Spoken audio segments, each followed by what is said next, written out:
Wednesday, June 16, 2021. Ladies and gentlemen, you're welcome to your 6 p.m. Prime News in the Queen's language. We begin right away with what makes headlines. The Minister of Public Works, Emmanuel Nganu Jomisi, has visited workers on strike at Magini Company. He encouraged workers to remain disciplined and responsible in their actions and promised that the 30 months arrears salaries will be paid not long from now.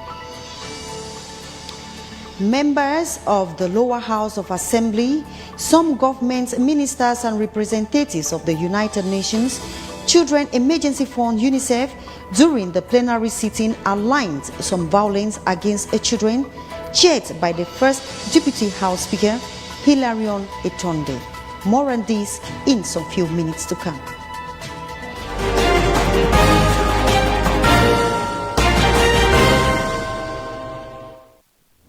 You're welcome back.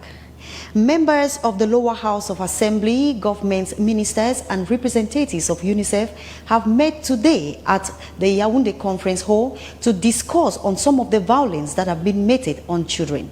This meeting comes up in line with the 31st edition of the African Child's Day that has been celebrated. This meeting was chaired by the first House Speaker, Hilarion Etonde. Bertrand Tita has more in the following report. Members of the lower house of assembly, some government ministers, representatives of the United Nations Children Emergency Fund during a plenary sitting at the conference center gathered to commemorate the 30th edition of the Day of the African Child under the theme 30 years after the adoption of the Charter, accelerate the implementation of Agenda 2040 for an Africa fit for children. This theme sufficiently reflects the will of African leaders to have, by 2040, a human capital capable of ensuring the relay of future generations, and calls on state parties to take necessary and urgent measures at national level to ensure compliance with the rights of the child. Aimed at protecting children against violence, hence a choice of the national theme for the 30th edition of the Day of the African Child is Protect Every Child from Violence, Exploitation, Neglect and Abuse, a priority for the Cameroonian government. Systematically monitor, document and report on violations committed against children in situations of concern around the world. There are 6 grave violations that are always considered. These include killing and maiming of children, recruitment or use of children as soldiers, sexual violence against children, abduction of children, attacks against schools or hospitals, denial of humanitarian access for children. The day is set aside to fight all violence against children and to secure the future of Africa, for children are tomorrow's leaders. The plenary sitting was chaired by the first Vice President of the lower house of assembly, Honorable Hilarion Etonde. In some parts of the world, violent discipline is common and socially accepted. And for many girls and boys, violence comes from the hands of the people they trust. Their parents or caregivers, teachers, peers or neighbors. Respecting the code binding children and children's rights is imperative as Africans commemorate this year's edition of the Day of African Child.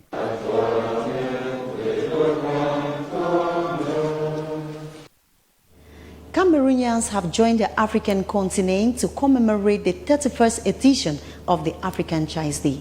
This day has been set aside to identify and fight violence on children.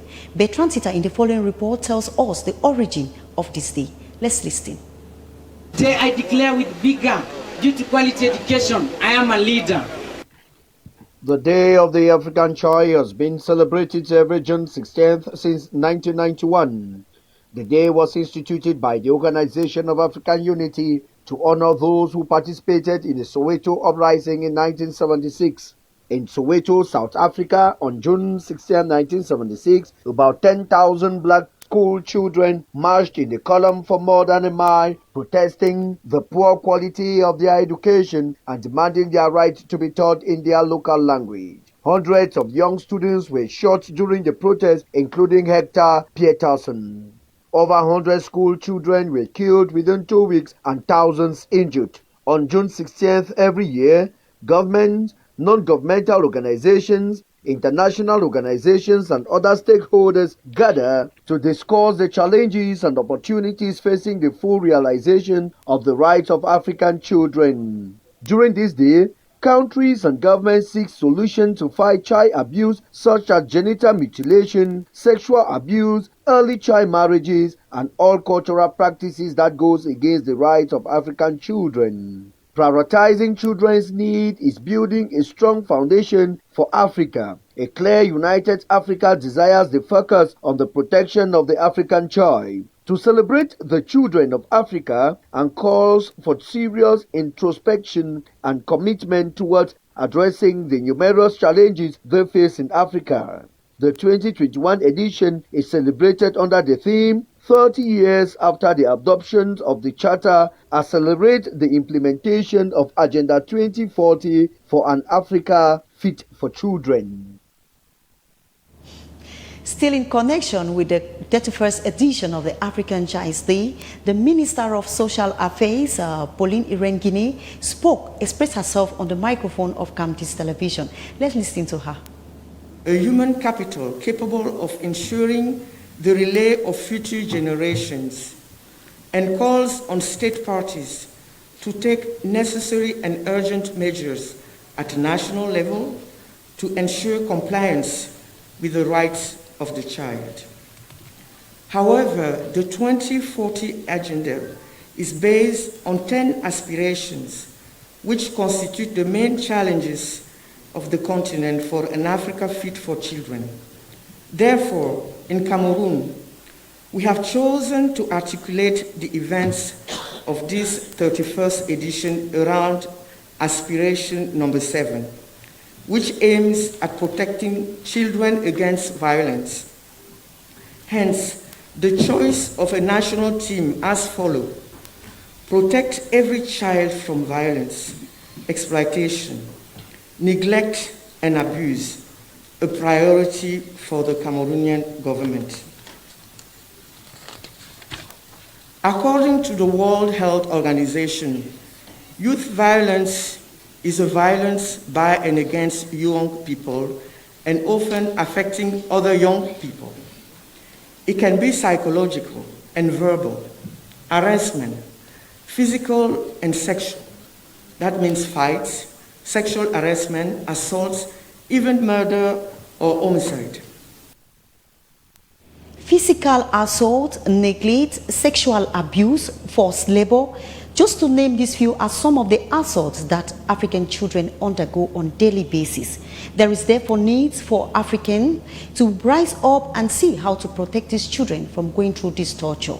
Geraldine Nasi tells us more in the following reports.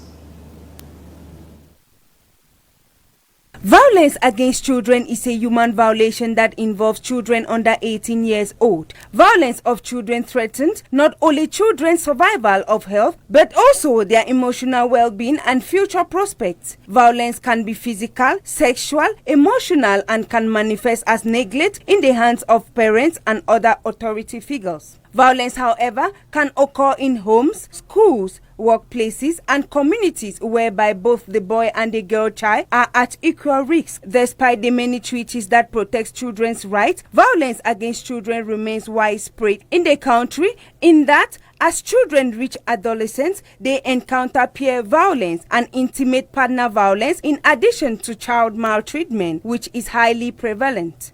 Nevertheless, exposure to violence can harm the emotional, psychological, and retard the physical development of the child. Children exposed to violence are therefore more likely to have difficulties in school, act aggressively, suffer from depression and other mental health problems which might engage them in criminal behaviors. You're welcome back. If you're just joining us, you're watching the 6 p.m. English news over Camdis television. We now move out to something else where workers of Margini company that were being on strike for some days now have been visited by the Minister of Public Works, Emmanuel Nganu Njomesi. The minister encouraged them to be responsible in their actions and said all measures have been put in place to regularize their situation. Let's listen in this report. The over 10 workers of Margini company that had been on strike reclaiming 13 months arrears salaries have expressed joy as the Minister of Public Works visited the center this morning. Nous réclamons 13 mois de salaire. 13 mois, je dis. The arrival of the minister gives us hope, knowing fully well that he is our savior, because since we have been crying, the minister has not been here. Quite unfortunate, as the minister says, he is not aware of our situation at Margini. The Director General keeps saying to the authorities that all is well here, whereas things are getting worse by the day. I am claiming 13 months salary and retirement pension. If this money is paid today, we will resume work tomorrow. Demain matin, on reprend le service. The minister reassures workers that measures have been taken to regularize unpaid salaries to all workers, including top management. This is how we will move in order to become also big countries. We can't say assistant technique. Cameroonians are their own assistant technique. You are a civil engineer. The civil engineer coming from abroad, I do not know why it should be above you. I do not know. In case you organize yourself, you have a front and loader, you have a grader, maintain your grader properly, maintain your front and loader properly. Don't recruit many persons on one equipment only, then you will move ahead. So the solution I have taken is that this follow-up committee will work a mandate to clarify the logistic situation of Margini. A list has been provided by the minister for the names of all victims to be written on it. He encourages Margini workers to resume work under discipline and calmness. He promised to come back to make sure all is going well in Margini. You're welcome back. We continue with our sport page where the Senior Female African Cup of Nations, that handball cup of nations that's been taking place in the country, continues as Cameroon is still in the race.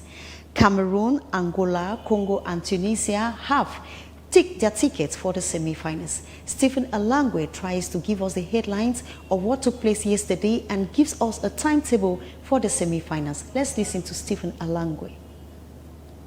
The first encounter of the quarterfinals saw the all-time champions Angola locking heads with the Democratic Republic of Congo, a match that kicked off at 12 noon June 15. Despite their all-offensive strategy, the Democratic Republic of Congo was incapable of striking out 13 times champions Angola. At full time, Angola was leading by 29 goals to 20. At 2 p.m., North African Tunisia crashed on Guinea-Conakry, beating the latter by a score of 7 goals more than 20 at full time. Tunisia kept up a relative pace and maintained their adversaries under their control. Congo's encounter against Senegal almost met an equanimity, both in performance and offensive and defensive plays. The final score, 21 goals as opposed to 20, a difference of 1 goal that gave Congo the ticket to the semi-finals. The ultimate and most awaited match of the day pinned Cameroon with Nigeria in an open confrontation.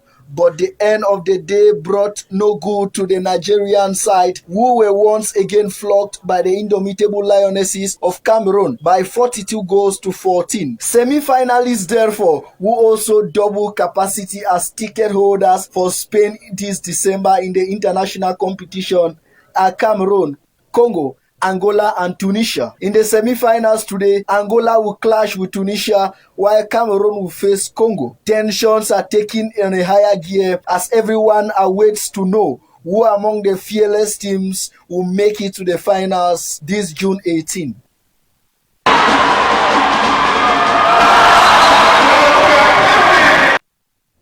The The officials of CAF that have been on inspection visits of infrastructures to host the African Cup of Nations have visited the Olembe Stadium. Stephen Elangwe has been following them every step of the way. Stephen Elangwe in the following report tells us what are the analyses. This 48-hour stay in Cameroon by the officials of both CAF and FIFA was concluded by the visit to the Olembe Stadium on June 15, 2021, in an attempt to synchronize the level of works at the Olembe site. After clearly stating that Cameroon will inevitably host the next AFCON competition, the Olembe Sports Complex needed to be evaluated. The working visit of the Secretary General of the Continental Football Governing Body, CAF, saw the presence of the Minister of Sports and Physical Education, who doubles capacity as the head of COCAN, Professor Narcisse Mwelekombi, and the interim president of Fcfa, Seydou Mbombo Njoya, as well as the CEO of Majil Constructions. According to CAF officials, relevant progress has been witnessed, which can permit the stadium to host both the national and international games in the next months. The draw ceremony, which was pushed forward by the institution, will take place within the first 15 days of this August 2021.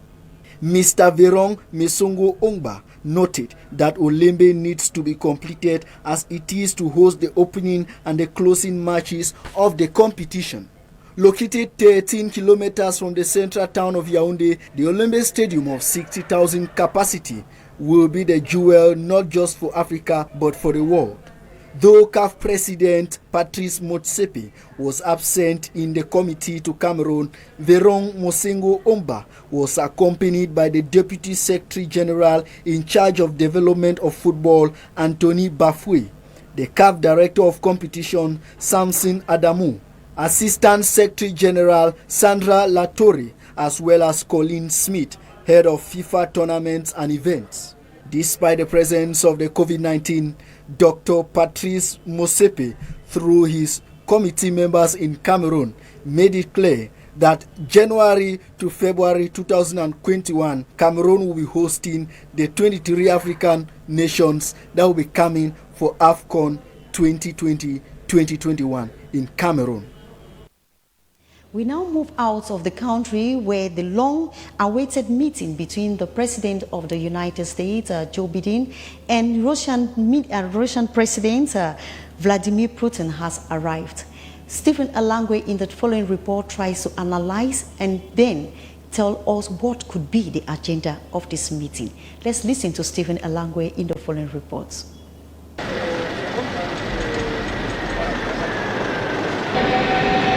The meeting place for this meeting, which has been termed a high-stakes one, is the 18th century Swiss villa in the middle of Geneva's Parc de la Grange. In this high-stakes face-to-face summit between the two leaders, in the persons of Joe Biden of America and Vladimir Putin, this Wednesday, June 16, a lot is expected. American Secretary of State Antony Blinken noted that Biden wants to use his summit to talk directly and clearly with Putin about differences. Among these, a supposition that Russia should stop harboring in any way criminal organizations, though U.S. sanctions have for long been inconsequential to Russia, especially over issues like the aggressions in Ukraine and Georgia. Talking to reporters, Putin said he hoped for a productive meeting, while Biden noted that it is always good to meet face to face. On the one hand, Biden is accompanied by American Secretary of State Antony Blinken, while Putin has as corner man Sergei Lavrov, Russian Foreign Minister. Still, the US and Russian relations have a lot of issues accumulated that require the highest level of meeting, and I hope that our meeting will be productive, said Vladimir Putin. Note that before this all-expectant meeting between the two mighty West and Eastern leaders, Biden met with the G7 leaders, who are mostly European and offensive at the policies of both Russia and China. Biden is the 5th American president to meet Putin, and expectations are high as of what these two-man tete-a-tete can produce. Many issues are on their table, and the whole world is expecting an outcome, though Putin has for long been a no-nonsense president. Some new measures have been announced in Namibia after a decree was being sent out. These are all measures to fight the COVID-19 pandemic that has been ravaging lives in the country. These and more in the following report with Nema Minka. Authorities in Namibia are constantly on the alert as the COVID-19 pandemic prolongs its stay in the country. As of Tuesday, a decree has been issued limiting public gatherings to not more than 10 persons and not to exceed 2 hours of meeting. As ways to limit and why not stop the new COVID-19 deaths, hospitalizations and infections in the country, face-to-face teachings have been suspended, not leaving out all contact sports, which are all banned for the time being. Over in South Africa, thousands of fortune seekers have flooded South Africa's KwaZulu-Natal province in search of unidentified stones believed to be diamonds. Despite messages of warnings from the government regarding the value of the unidentified stones, many have been spotted on the site armed with sticks and shovels used to turn over the soil. It is worth mentioning that South Africa's total natural resources reserves maintains its positions of the world's most valuable. A process that was said to have been a difficult one according to legal representatives. As concerns the two journalists, the Zimbabwean Media Commission revealed that they had not obtained permission to work in their country, which resulted to them being deported. Ladies and gentlemen, we've come to the end of our 6 p.m. English newscast over Camdis television. Here are the headlines. The Minister of Public Works, Emmanuel Ganu Jomisi, visited workers on strike in Magini Company. He encouraged the workers to remain disciplined and responsible in their actions and promised that their 13 months arrears salaries will be paid not long from now. Members of the lower house of assembly, some government ministers and representatives of the United Nations Children Emergency Fund, UNICEF, during the plenary sitting outlined some violence against children, chaired by the first Deputy House Speaker, Hilarion Itonde. Thank you very much for being there. We catch you tomorrow at exactly 6 p.m. But before then, don't go away. Stay in the company of our programs. Have a wonderful evening.